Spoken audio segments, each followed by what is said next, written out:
اعوذ باللہ من الشیطان الرجیم بسم اللہ الرحمن الرحیم آیت نمبر 258 تا آیت نمبر 260 سورۃ بقرہ پارہ تیسرا۔ ان آیات میں اللہ تعالیٰ نے بہت خوبصورت نصیحت آموز 3 واقعات بیان فرمائے۔ ارشاد باری تعالیٰ ہے الم تر الی الذی حاج ابراہیم فی ربہ ان آتاہ اللہ الملک۔ اے پیغمبر، آپ نے اس شخص کو نہیں دیکھا ان آتاہ اللہ الملک، جس کو اللہ تعالیٰ نے ملک حکومت دے رکھی تھی، لیکن وہ اپنی حکومت کے نشے میں اللہ کو بھول گیا تھا اور اپنے آپ کو رب کہنے لگا تھا۔ جو بھی اس کی رعایا سے اس کے سامنے حاضری دیتا، اس کو حکم ہوتا تھا کہ پہلے نمرود کو سجدہ کرو۔ یہ شہر عراق بابل شہر میں اس کا دارالحکومت تھا۔ حضرت ابراہیم علیہ السلام جب ان کے پاس کلمہ حق لے کر گئے اور سجدہ نہ کیا تو اس کو بہت غصہ آیا۔ غصے میں تل ملا کر کہنے لگا کہ آپ کون ہوتے ہیں جو مجھے سجدہ نہیں کرتے؟ حضرت ابراہیم علیہ السلام نے فرمایا، میں صرف ایک اللہ کو وحدہ لا شریک مانتا ہوں، میں اس کی عبادت کرتا ہوں، اسی کے سامنے ہی سجدہ کروں گا، تیرے سامنے کیوں سجدہ کروں؟ میں تو اپنے رب کو سجدہ کرتا ہوں۔ وہ کہنے لگا، رب تو میں بھی ہوں، اپنے رب کی کوئی شان بیان کرو۔ حضرت ابراہیم علیہ السلام نے فرمایا، میرا رب وہ ہے یحیی و یمیت، جس کو چاہے زندگی دے دے، جس کو چاہے موت دے دے۔ موت و حیات کا مالک ہے میرا اللہ۔ بے وقوف، عقل سے فارغ، مشرک ہوتا ہی عقل سے فارغ ہے۔ کہنے لگا، اے ابراہیم، یہ کون سے کمالات ہیں؟ اب دیکھیں میری کمالات۔ 2 آدمیوں کو بلایا، ایک ان میں بے گناہ تھا اور ایک گناہ گار تھا۔ گناہ گار کو رہا کر دیا اور بے گناہ بیچارے کو پھانسی چڑھا دیا۔ کہنے لگا، دیکھو میں نے بھی یہ کام کر دکھایا۔ حضرت ابراہیم علیہ السلام سمجھ گئے کہ اتنی عقل ہوتی اس کے اندر تو زمین و آسمان کے بنانے والے، پیدا کرنے والے کے مقابلے میں اپنے آپ کو احمق پیش نہ کرتا۔ فوراً آپ نے اللہ کی عظمت اور بڑائی اس طرح پیش کی کہ میرا اللہ سورج کو مشرق سے نکالتا ہے اور مغرب میں غروب کرتا ہے۔ فاتی بہا من المغرب، اگر تیرے اندر اتنی ہمت ہے، تیرے اندر اتنی پاور ہے تو پھر مغرب سے لا سورج، جو کہ آج اس ماڈرن دور میں بڑے بڑے بادشاہ، بڑے سپر پاور بھی اللہ کی اس عظمت اور اللہ کی اس کمالات کا مظاہرہ نہیں کر سکتے کہ اللہ تعالیٰ مشرق سے سورج نکالتا ہے، مغرب میں غروب کرتا ہے۔ کوئی نہیں مغرب سے سورج نکال سکتا سوائے اللہ کے۔ فَبُہِتَ الَّذِي کفر، وہ ظالم بادشاہ، وہ ڈکٹیٹر، وہ اپنے آپ کو رب کہنے لگا، کہنے والا، فَبُہِتَ الَّذِي کفر، وہ ہکا بکا رہ گیا، شستر رہ گیا، حیران رہ گیا۔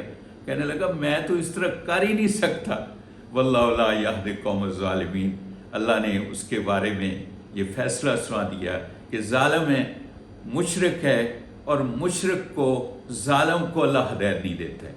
او کالذی مر علی قریۃ وہی خاویۃ علی عروشہا، یہ دوسرا واقعہ شروع ہو گیا ہے۔ ارشاد فرما رہے ہیں کہ اس شخص کو بھی دیکھو جو ایک بستی کے پاس سے گزرنے لگے، وہی خاویۃ علی عروشہا، اور اس کی چھتیں گری ہوئی تھیں اور اوپر دیواریں بھی گری ہوئی تھیں، بے آباد ہو گئی۔ اللہ کے پیغمبر عزیر علیہ السلام نے کہ یا اللہ، یہ بستی کبھی آباد ہوگی؟ تو اللہ تعالیٰ نے اپنے پیغمبر کو اپنی علم و حکمت دینے کے لیے اور آنے والی انسانیت کو اپنی عظمت بتانے کے لیے ان کو موت دے دی۔ حضرت عزیر علیہ السلام وفات پا گئے، ان کا گدھا بھی موت کے منہ میں چلا گیا، کھانا جو پڑا تھا وہ پڑے کا پڑا اور دھرے کا دھرا رہ گیا۔ اس کی تھوڑی سی وضاحت چاہیے جس سے آپ کو اس واقعے کی خوبصورتی کا اندازہ ہو جائے گا۔ بابل شہر کا بخت نصر بڑا ظالم تھا۔ جب بنی اسرائیل اللہ کی نافرمان ہوگی، پیغمبروں کی تعلیمات کی منکر ہوگی، نافرمانوں اور منکروں پر اللہ کا عذاب آتا ہے، تو بخت نصر کی شکل میں عذاب آیا۔ اس نے بیت المقدس کو ویران کر دیا، اس نے یہودیوں کو تحت تیگ کر دیا اور زندہ کو قیدی بنا کے لے گیا۔ حضرت عزیر علیہ السلام بھی ان قیدیوں میں تھے۔ جب رہائی پائی واپس آئے تو ویرانیاں ہی ویرانیاں تھیں۔ اس بستی میں ویرانی دیکھ کر اللہ تعالیٰ کے حضور عاجزی انکساری سے کہتے ہیں اللہ یہ بستی بھی کبھی آباد ہوگی، تو اس وقت اللہ تعالیٰ نے موت دے دی، اور 100 سال کے بعد اللہ تعالیٰ نے زندہ کیا اپنے پیغمبر کو۔ زندہ کر کے پوچھا میرے پیغمبر کتنی دیر ادھر ٹھہرے رہے؟ وہ کہنے لگے کہ اللہ یومن او بعض یوم، ایک دن یا آدھا دن۔ اللہ تعالیٰ نے فرمایا اے میرے پیغمبر تو 100 سال ادھر اس زمین پر زمین کے اوپر لیٹا رہا ہے، تیری روح میں نے قبض کر لی تھی، وہ میرے پاس تھی، کیونکہ روح کیا ہوتی ہے؟ وَيَسْأَلُونَكَ عَنِ الرُّوحِ قُلِ الرُّوحُ مِنْ أَمْرِ رَبِّي، یہ امر ربی اللہ تعالیٰ نے واپس لے لیا۔ پیغمبر وہاں وفات پا کے لیٹے رہے اور 100 سال کے بعد زندہ ہوئے، تو اللہ تعالیٰ نے فرمایا کھانے کی طرف دیکھو، گلا سڑا بھی نہیں۔ وَانظُرْ إِلَىٰ حِمَارِكَ، اپنے گدھے کی طرف، سواری کی طرف دیکھو، وہ اس وقت تو زندہ نہیں تھا۔ تو اللہ تعالیٰ نے اپنے پیغمبر کے سامنے اس کو کیسے زندہ کیا کہ ہڈیاں بکھری پڑی تھیں، ان کو اکٹھا کیا اور بیلنس کیا، فَسَوَّاكَ فَعَدَلَكَ، متوازن بنایا، اور اس کے بعد اس پر گوشت آیا، اور گوشت کے بعد اس کی شکل و صورت بنی، پھر اس میں روح آئی تو وہ ڈینچو کرنے لگا۔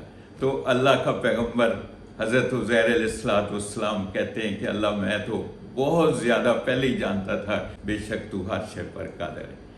تیسرا واقعہ، حضرت ابراہیم علیہ السلام نے عرض کیا اللہ وَإِذْ قَالَ إِبْرَاهِيمُ رَبِّ أَرِنِي كَيْفَ تُحْيِي الْمَوْتَ، تو کیسے مردوں کو زندہ کرتا ہے؟ اللہ تعالیٰ نے فرمایا میرے پیغمبر تجھے یقین نہیں ہے کہ میں مردوں کو زندہ کر لیتا ہوں؟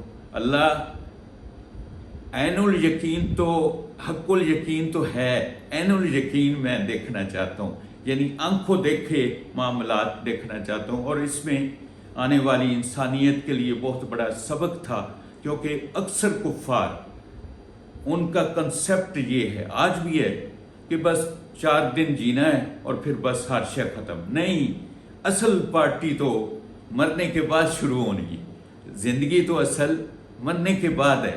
یا اللہ تعالیٰ نے تھوڑے دن آزمائش کے لیے، امتحان کے لیے بھیجا ہے کہ کون میرا ہے اور کون میرا منکر ہے۔ تو اللہ تعالیٰ نے اس واقعے میں آنے والے انسانوں کو بہت خوبصورت پیرائے میں، بہت خوبصورت انداز میں یہ مسئلہ سمجھا دیا ہے کہ مرنے کے بعد جن و انس سے زندہ ہونا ہے، اللہ کے سامنے پیش ہونا ہے، اپنی زندگی کا حساب دینا ہے، اور اطاعت گزاروں کو اللہ نے انعام دینے ہیں اور نافرمانوں کو اللہ نے جہنم میں ڈالنا ہے۔ اس واقعے سے یہ ساری باتیں سامنے آ جاتی ہیں۔ اللہ تعالیٰ نے فرمایا کہ 4 پرندے لو اور ان کو اپنے ساتھ منحوس کر لو، جب وہ منحوس ہو جائے ان کو ذبح کر لو۔ حضرت ابراہیم علیہ السلام نے جب دیکھا کہ پرندے منحوس ہو گئے، ان کو ذبح کیا۔ اللہ تعالیٰ نے فرمایا ایک پہاڑ پر ان کے سر رکھ دو، ایک پہاڑ پر ان کے پاؤں رکھ دو، ایک پہاڑ پر ان کے پر رکھ دو، ایک پہاڑ پر ان کے دھڑ رکھ دو، اور درمیان میں کھڑے ہو کر آواز دو ہر پرندے کو ایک ایک کر کے، پھر میری قدرت کا نظارہ دیکھو کہ میں کیسے مردوں کو زندہ کرتا ہوں۔ حضرت ابراہیم علیہ السلام نے ایک پرندے کو آواز دی، اس کے پر اڑے، اس کا دھر اڑا، اکٹھا ہونے لگا پیر اور اس کے سر اکٹھے ہوئے، روح آئی اور اٹھتے ہوئے پر پھیلاتے ہوئے حضرت ابراہیم علیہ السلام کی خدمت میں پیش ہو گئے۔ اس طرح ایک ایک کر کے جب یہ پیش ہوئے تو حضرت ابراہیم علیہ السلام نے اللہ کے حضور یہ عاجزی اور انکساری سے یہ اعلان کیا کہ اللہ مجھے اس بات کا عین الیقین ہو گیا ہے تو ہر شے پر غالب حکمت رکھنے والا ہے،